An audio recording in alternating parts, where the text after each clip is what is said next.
Yeah, so before our interruption, we were talking about the right and the way that it breaks, like the water versus Jaws. So you were saying Jaws is kind of gradual? Yeah, so the shelf at Jaws is gradual, whereas the right's obviously like it's 40, 50 metres deep, comes in, hits this crazy shallow shelf, which allows the wave just to go square, you know. And the thing with it though is that because it goes deep straight after the shelf, what I figured out was that when you fall, if you get washed over the back ledge of it, it starts to spin. You get these crazy like turbine things underwater, you know, like wild. And so I fell off on a wave and was literally pinned on the shelf, and I pushed up and started running off it because I was like flat and I didn't want to stay on the shelf. So I started running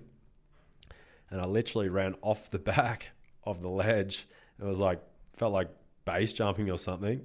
I jumped and it was the worst thing I could have done because when I got off the shelf. So you jumped off the back? I got dragged off it, like the pressure was pushing down on me, and I got to my feet. I felt like I didn't want to stay on the shelf for some reason in case there was another one behind it that hit directly where I was. Got smushed onto it pretty much. Yeah, exactly. It just would have been a bad spot to be in. So I just ran off the back of the ledge. I didn't really know where I was. I just knew that I was on a dry shelf. So I just ran and it pushed me off the back, and I felt like I literally just jumped off a cliff, and then I just started getting sucked down into these fucking crazy like turbine jet things underwater that were just pushing me further down to the point where I knew I was deep because I had to equalize like 3 times, you know. So what's that, like 30 feet or, it was, or no, meters? No. Yeah, that's like 30 So it's like meters. 10 meters, right, per roughly? Yeah, roughly. Yeah. And so I knew I was deep because I've got a max dive depth when I go spearing of like, I can do 25 all day, but if I go 30, like I can get pretty gassed, you know. Yeah. And I can't stay down there for that long, which is pretty long, you know, pretty deep. And so I knew I was deep when, you know, I had to equalize that many times, and I was already kind of pushed on the bottom of the shelf. And that's, you know, and then we just had these, you know, jet pilot inflatable things that we used to wear that foam, you know, they weren't like proper air tag just like inflatables. Like a wakeboard vest. Exactly. And so they didn't really do all that much, you know. And so, yeah, it was gnarly. I had to kind of fight my way to get up to the surface or get further towards the surface and instead of getting spun down because I was under for 2 waves. And then I just kept grabbing these things to try to push myself up. So to go in the right direction. Close to the ledge? I got pushed off the back of the ledge, so I had no idea where I was. So what were you grabbing?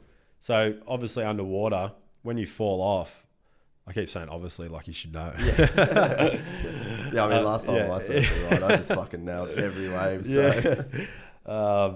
But yeah, so when you fall off, you try to kind of like direct yourself like you were swimming or doing breaststroke.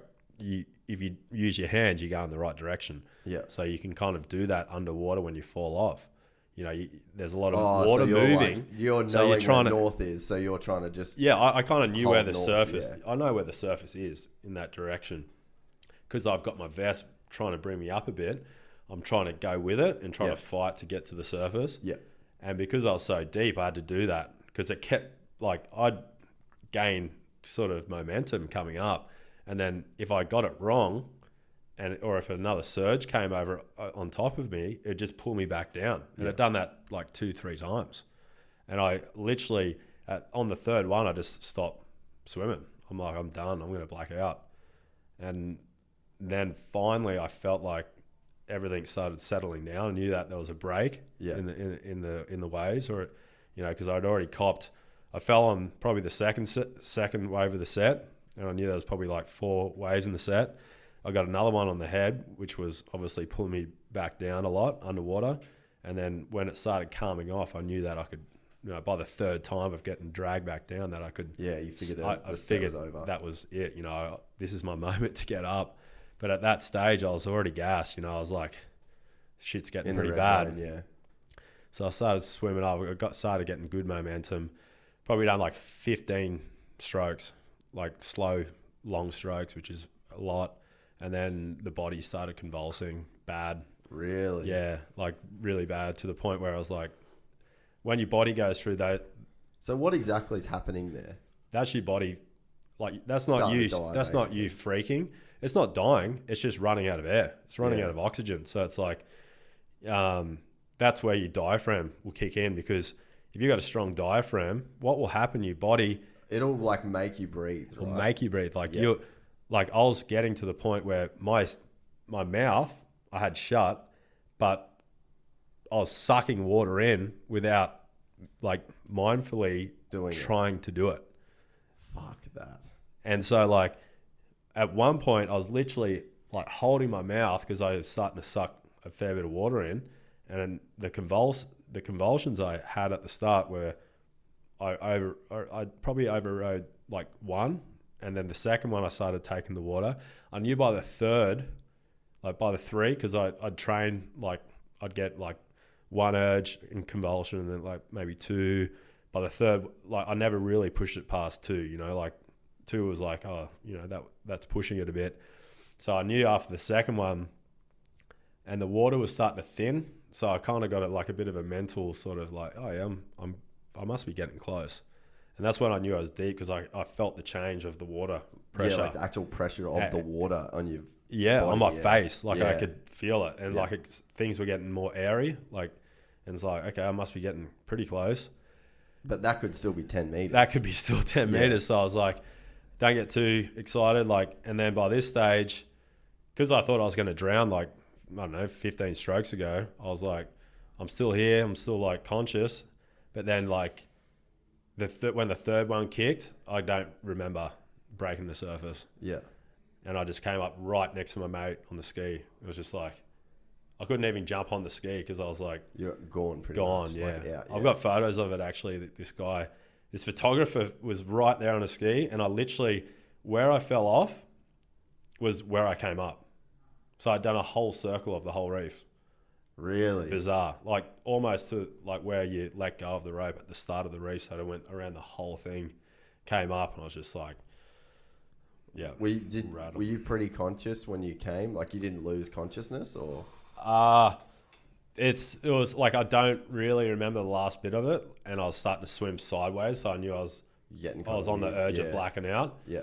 And then when I broke the surface, I just remember like kind of I knew I was at the surface, but I wasn't coherent. Like I couldn't do much.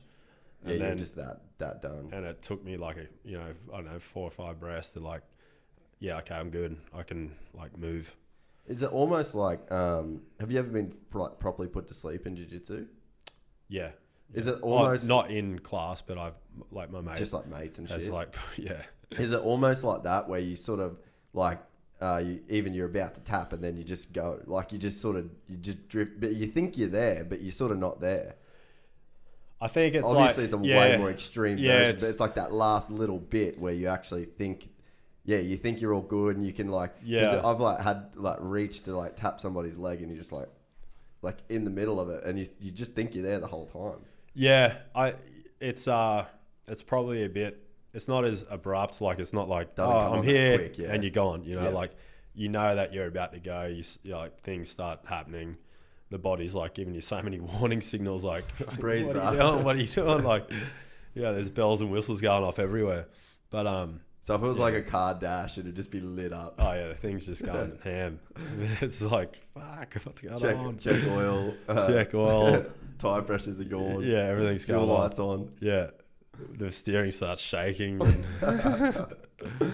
Oh fuck! I just can't. Like when you were telling that story, like I've had one sketchy moment surfing where like it was just really big and it was dark. I couldn't get a wave in. I got exploded and then I got held down for 2 waves down in San Diego at Blacks. Yep. And I was on the bottom there, and I can't like for what I would have been feeling and like the situation I was in compared to that. Yeah. How like I come up so rattled from that situation, like to go through what you went through.